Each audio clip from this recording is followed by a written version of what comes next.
نبی کریم صلی اللہ علیہ وسلم رات کے وقت جب آرام فرماتے تو آپ صلی اللہ علیہ وسلم کا معمول تھا کہ آپ علیہ الصلاۃ والسلام سرما ڈالا کرتے، اور اکثر طور پر آپ صلی اللہ علیہ وسلم عصمت کا سرما ہی ڈالا کرتے، اور اسی کی آپ صلی اللہ علیہ وسلم نے اپنی امت کو تاکید فرمائی۔ نبی کریم علیہ الصلاۃ والسلام کی سنت مقدسہ ہے کہ آپ علیہ السلام اپنی سرمے دانی رکھا کرتے۔ دائیں آنکھ مبارک میں آپ صلی اللہ علیہ وسلم 3 سرمے کی سلائیاں ڈالتے، اور بائیں میں بھی 3 سلائیاں ڈالتے۔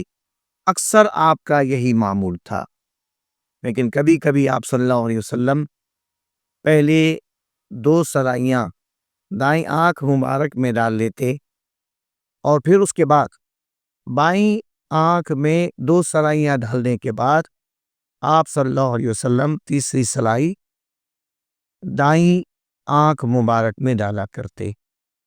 کوئی بھی سرما ڈال لیا جائے رات کو سوتے وقت تو آپ صلی اللہ علیہ وسلم کی سنت ادا ہو جاتی ہے۔ اسی طرح جمعہ کی نماز سے قبل بھی سرما ڈالنا سنت ہے۔ اللہ تعالیٰ عمل کی توفیق عطا فرمائے۔